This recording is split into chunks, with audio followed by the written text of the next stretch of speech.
오늘 본문 1절과 2절을 현대인 성경으로 읽어드리겠습니다.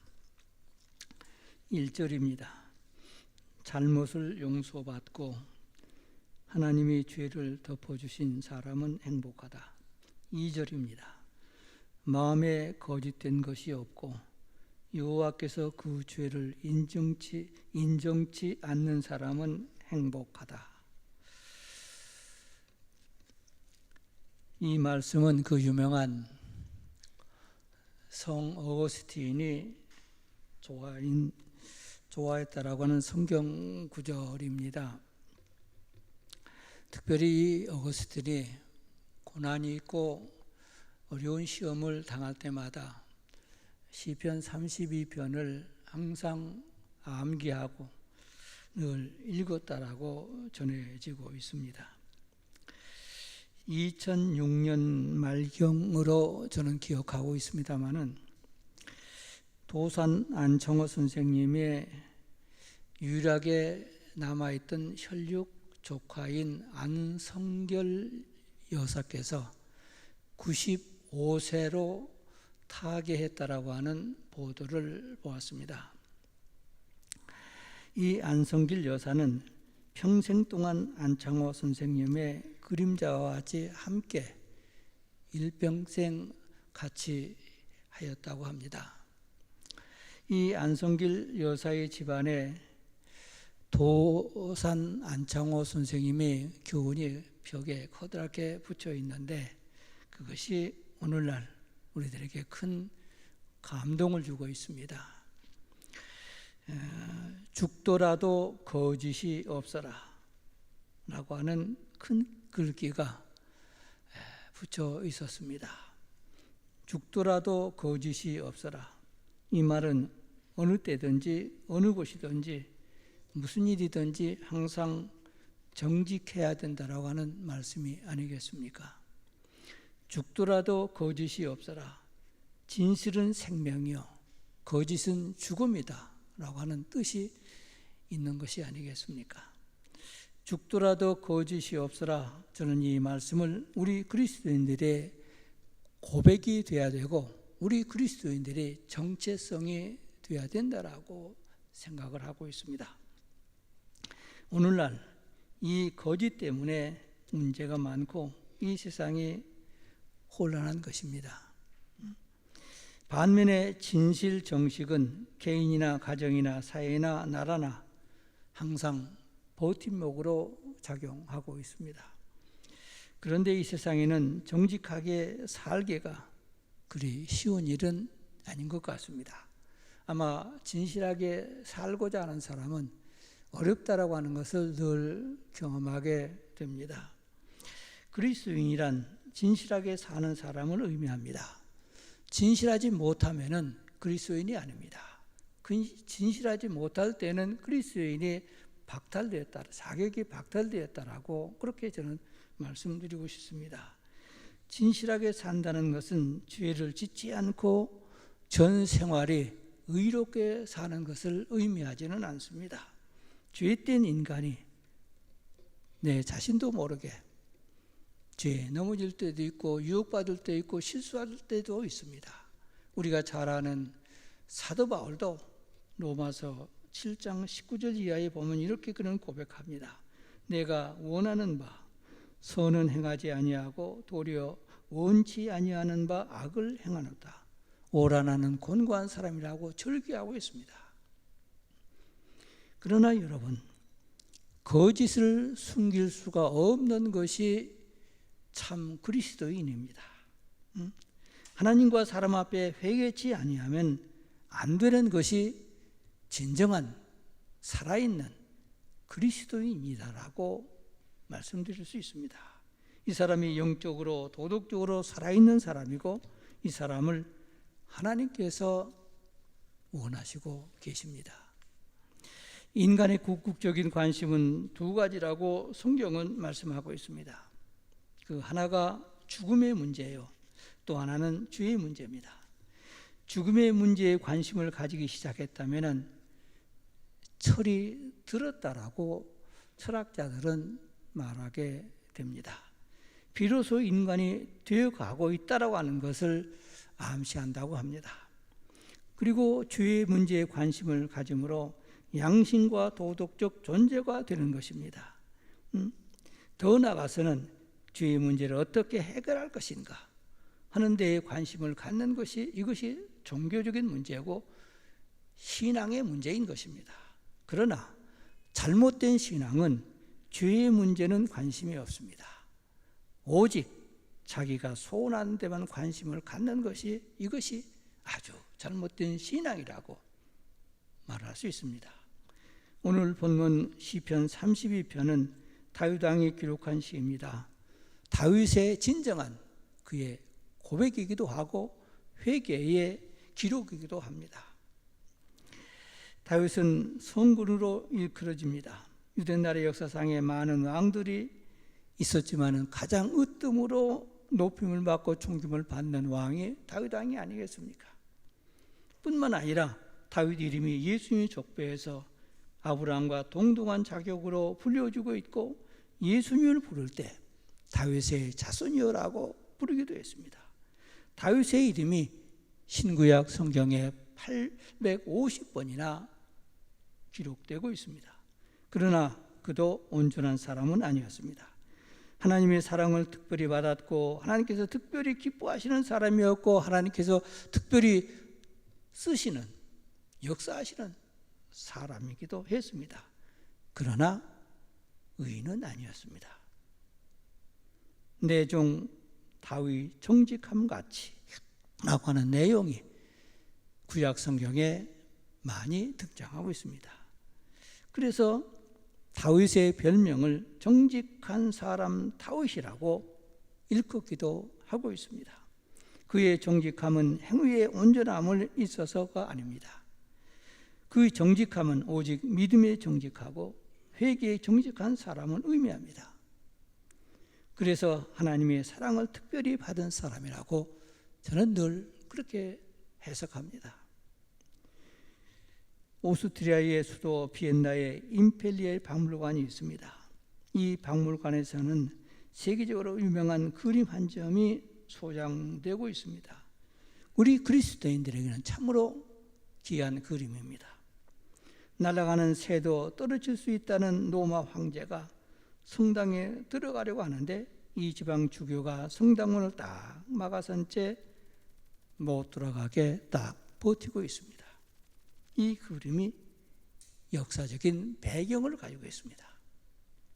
주 390년에 데살로니가에서 로마 황제에 항거하는 반란이 일어나게 됩니다.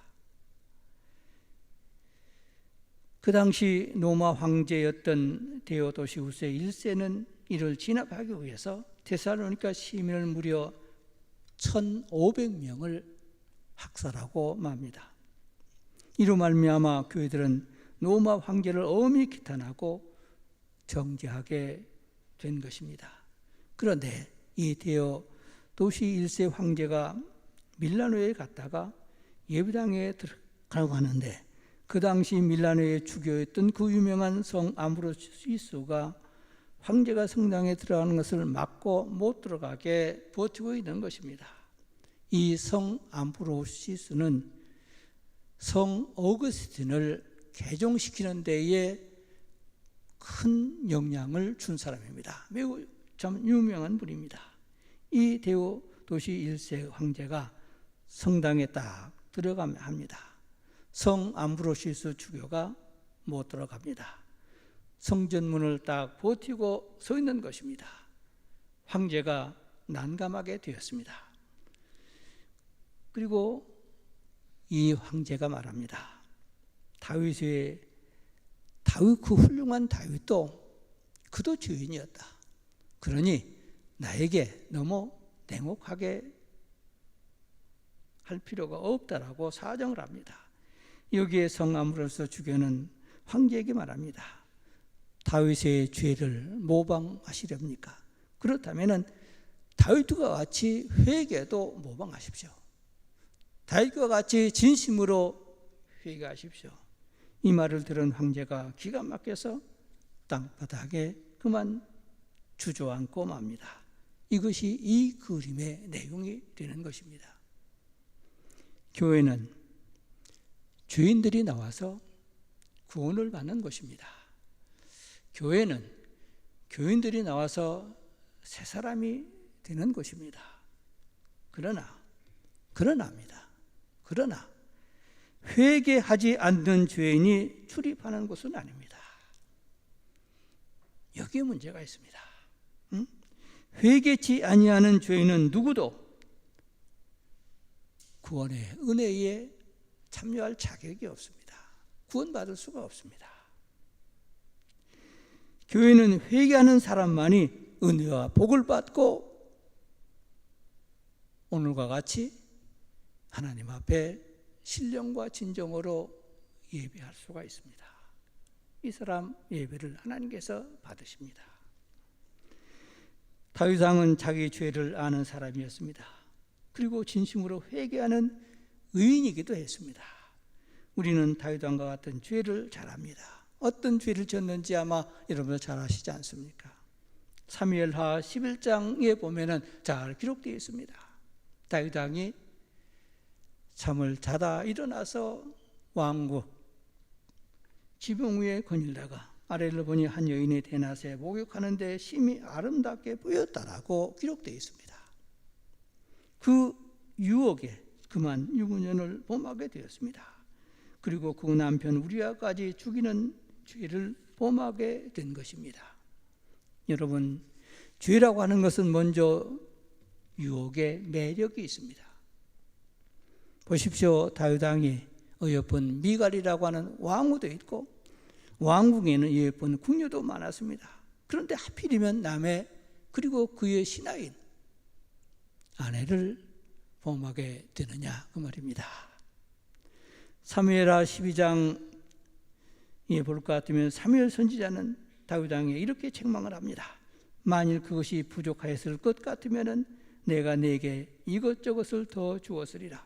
그런데 어찌하여 네가 여호와의 말씀을 없이 여기고 나보기에 악을 행하였느냐라고 책망하고 있습니다. 여러분, 죄가 얼마나 매력적인가를 우리가 늘 경험하게 되는 줄 압니다. 에덴 동산에 아담과 하와가 금단의 열매, 선악과의 나무의 열매를 보니 어떻게 보였습니까? 먹음직도 하고 보암직도 하고 지롭게 할 만큼 탐스러이 보였다고 그랬습니다. 얼마나 매력적으로 보였으면 그 열매가 유혹한 것입니까? 그래서 따먹는 게 아니겠습니까? 그 다음에는 죄를 지으면 그 죄를 정당화하려고 합니다. 다윗 왕은 완전 범죄를 노려서 밧세바가 임신한 것을 알고 그의 남편 우리아를 전쟁에 불러들여 가지고 동침해서 자기의 죄를 은폐하려고 한 것이 아니겠습니까? 이것에 대해서 그가 그 계획이 수포로 돌아갈 때 밧세바의 남편 우리아를 전쟁 최전선에 배치되어서 결국은 죽도록 합니다. 또한 죄 짓는 사람은 변명이 많습니다.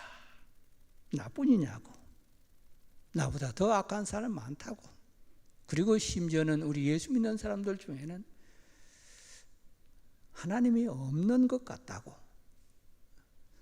저 악한 사람이 멀쩡하게 나보다도 더 건강하고 더 잘되고 절 잘 살더라고, 하나님이 계시면 어떻게 저 악한 사람을 그냥 놔두느냐, 그래 하나님이 없다 그 말입니다.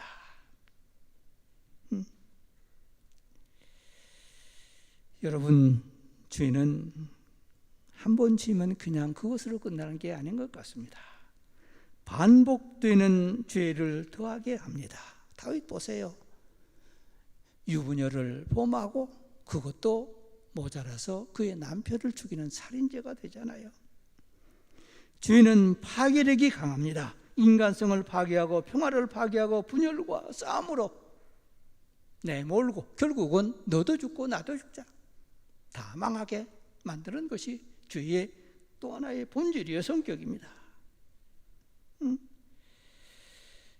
다윗은 회개치 아니할 때 오는 고통을 아는 사람이었습니다. 우선 양심의 고통이 있었습니다. 오늘 본문 3절 말씀, 내가 토설지 아니할 때 종일 심함으로 내 뼈가 쇠하였도다. 회개치 아니할 때 양심의 고통이 있었습니다. 끝내는 말이 거칠어지고 행동이 거칠어지고 양심이 파산되고 점점 포악해지는 것을 그는 느꼈습니다. 그리고 다음에 오는 고통은 육신의 고통이었습니다. 내 뼈가 쇠하였도다. 뼈마디마다 쑤시고 아프더라 그 말입니다. 그리고 슬픔을 맛보았습니다. 내 진액이 화하여 여름 가뭄에 마른 것 같이 되었나이다. 어느 때? 내가 토설지 아니할 때, 회개치 아니할 때. 당하는 주의 대가, 다윗은 양심적으로, 도덕적으로, 정신적으로, 육체적으로 겪었다 그 말입니다. 그래서 다윗은 회개하는 것입니다.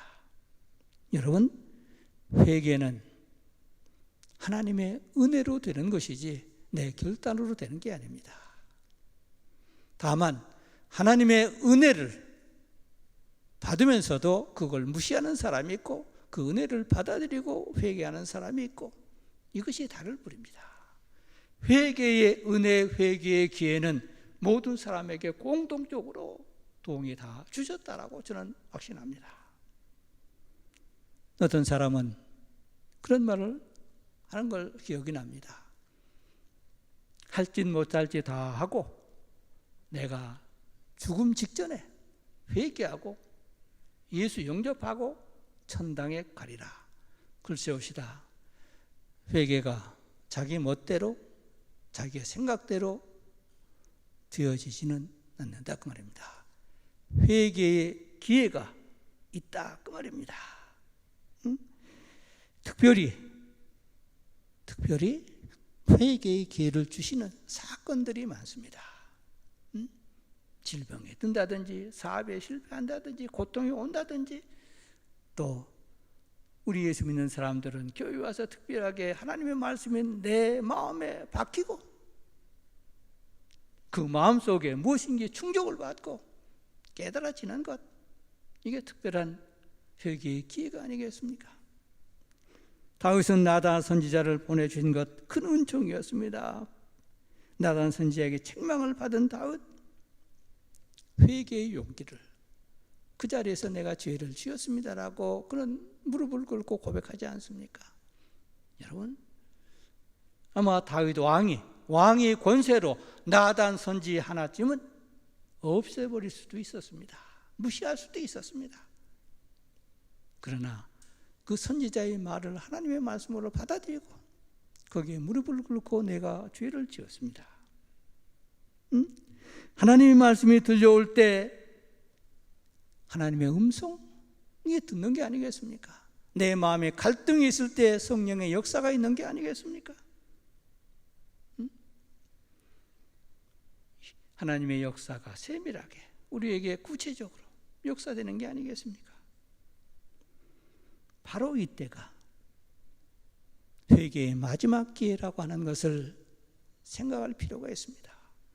이걸 지나가 버리면, 이것을 무시하면 결국은 탕화가 되어버리고 성경에서 나오는 버림받은 자가 되어질 것입니다. 회개는 참 용기가 필요합니다. 참 용기란 크나큰 자기 자신을 포기하는 데 의미가 있습니다. 다윗 왕을 보세요. 회개하는 순간에 자기 자신 전부를 잃어야 되는 게 아니겠습니까? 왕이라고 하는 명예, 권세, 채통, 권위,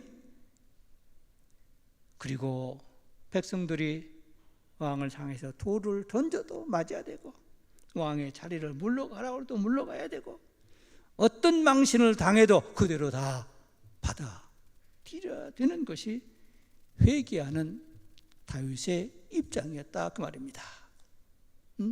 얼마나 큰 용기입니까? 그리고는 하나님께 모든 걸 맡깁니다. 내가 왕의 자리에 물러가든지 여기서 내가 죽든지 하나님 뜻대로. 이것이 진정한 다윗 왕의 진실이요, 그리고 믿음인 것입니다. 되찾는 진실, 그 정직함, 이게 하나님의 은혜였습니다. 이게 전적으로 하나님의 은혜였습니다. 하나님의 역사였습니다. 그러므로 그의 영혼이 회복되었고 하나님과의 관계가 회복되었고 하나님의 음성이 들려지기 시작했고 그의 기도가 하나님 앞에 상달되는 게 아니겠습니까? 이때부터 하나님의 자식이요, 하나님의 백성이요, 하나님과의 관계입니다. 그러기 이전에는 아닙니다.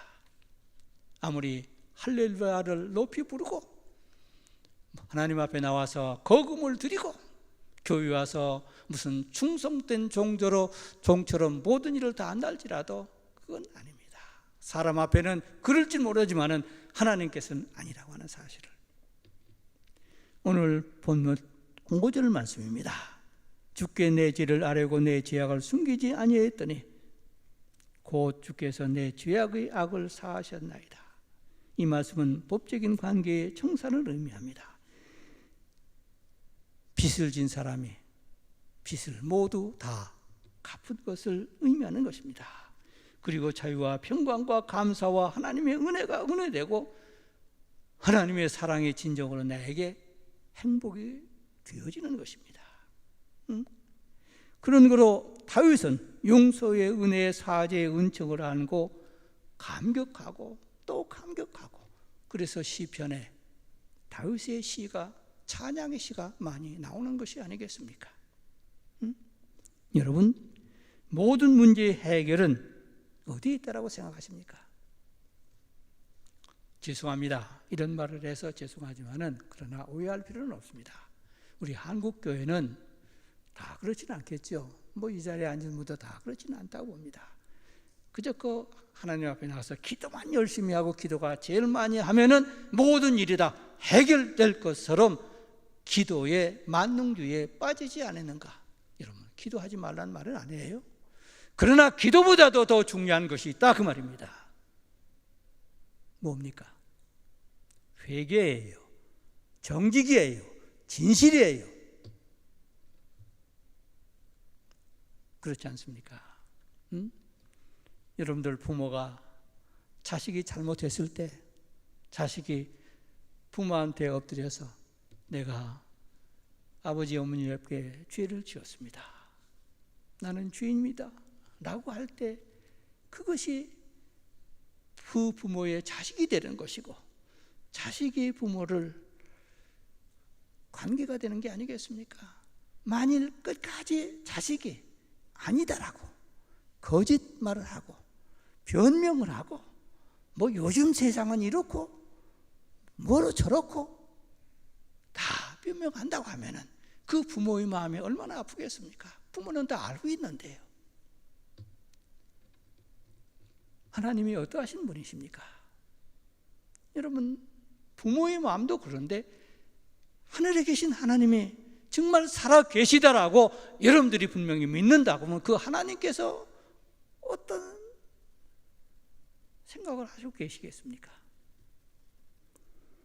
모든 문제의 해결은 정직에 있습니다. 진실입니다. 진실, 정직이 바로 회개다, 그 말입니다. 그렇지 않습니까? 다윗은 결단코 자기 죄를 변명하거나 남의 탓으로 돌리지 않고 그 유혹한 밧세바를 원망하지 아니한 것으로 성경에 나타나고 있습니다. 내가 죄를 지었나이다, 내가 잘못했습니다. 이 고백, 이 진실, 이 정직이 인간이 거룩하신 하나님 앞에 나아가는 최선의 길이라고 하는 것을 명심해야 됩니다. 이 길밖에는 없어요. 이 길밖에는 없어요. 서두에서 기독교의 최초 신학자의 대부로 알려진 성 어거스틴이 오늘 본문 시편 32편을 좋아했다라고 소개해드렸습니다. 그가 특별히 고통과 어려운 시험이 있을 때에 암송했다라고 전해지고 있습니다. 여러분, 이 세상에 사는 사람이 죄 짓지 않고 사는 사람이 있겠습니까? 없겠습니까? 나도 모르게 고의적인 죄는 아니지만은 실수로 무의 중에 죄를 범한 것이 다수가 아니겠습니까? 그리고 또 한 가지, 이 세상에 사는 사람이 고통과 환난과 질병과 어려움을 겪지 않는 사람이 있습니까? 없습니까? 대통령도 재벌도 가난한 사람도 이건 다 정도의 차이는 있을지언정 다 겪는 일들입니다. 다 겪고 있습니다. 기도를 많이 하는 성자와 같은 사람이 있다 할지라도 성자는 그러면 고통이 없느냐? 성자도 고통을 받고 어려움을 닦아고 시험도 있고 여러 가지 질병도 있습니다. 기도를 많이 하는 사람도 있습니다. 그런데 하나님 앞에 정직하지 못하고 회개하지 않는 사람은 그 고통이 심판으로, 형벌로, 재앙으로 느껴지고 그렇게 여겨집니다. 그렇잖아요. 그러나 다윗과 같이 내 죄를 지었습니다. 내 앞에 사람 앞에서 진실하게 참여하는 사람은 그 고난과 고통과 어려운 시험이 도리어 은혜가 되고 복이 되고 또 하나의 성장이 되고 기회가 되고 발전이 되고 더 큰 지혜가 되고 미래를 보장해 주는 노정이 되어지고 있더라 그 말입니다. 이것이 성경에서 말하고 있는 묘미잖아요. 기적이잖아요. 전화의복이잖아요. 이것 때문에 우리가 기쁨으로 하나님을 찬송하고 이 소망 때문에 우리가 고통 중에서도 원망하지 않고 감사하잖아요. 이것을 경험한 어거스틴이었기 때문에 고난 중에서 시편 32편을 더욱 사랑했다라고 여겨지는 것입니다. 여러분, 지금 나에게 무엇을 하나님께서 원하신다라고 생각하십니까? 거금의 헌금? 하나님께서 우리 교회 형편이 좀 어려운데 하나님께서는 아마 거금의 헌금을 아마 원하실 것이다. 글쎄오시다. 충성? 다윗과 같은, 아니 사도 바울 같은 충성, 헌신, 기도, 전도, 감사, 이걸 우리 하나님께서 원하신다라고 생각하십니까? 하나님께서 나에게 말씀하시는 것은 진실해라, 정직해라, 특별히 하나님 앞에 나와서 한치의 거짓이 없이 진실해라. 사실 그대로 내 마음 그대로 죄를 지었으면 죄를 지었습니다. 게으르면 게으릅니다. 남을 미워했으면 미워했습니다. 남의 것을 도둑질 했으면 도둑질 했습니다. 하나님 앞에, 아니 사람 앞에 피해를 줬으면 사람 앞에도 우리 하나님께서 이것을 최우선적으로 바라는 것이 아니겠습니까? 여기에 예배도 필요하고 찬송도 기도도 하나님께서 기뻐히 받으실 것입니다. 여기에 하나님의 사랑이 나의 행복이 되고 하나님의 은혜가 나에게 복이 되고 하나님의 섭리가 나의 앞길을 인도하는 노정이 될 것입니다. 이 진실한 믿음으로 하나님을 기쁘시게 하는 나와 여러분들이 되시기를 간절히 기원합니다. 기도하겠습니다. 하늘에 계신 우리 아버지, 저희들 하나님과 사람 앞에서 진실한 사랑으로 살아가게 하옵소서. 위선과 교만과 거짓을 버리고 내 모습 그대로 하나님께 언제든지 설 수 있게 하옵소서. 그러므로 주님을 모실 수 있는 저희들이 되고 주님의 긍휼함을 받고 주님의 역사로 살아가게 하여 주시옵소서. 예수님의 이름으로 기도드리옵나이다. 아멘.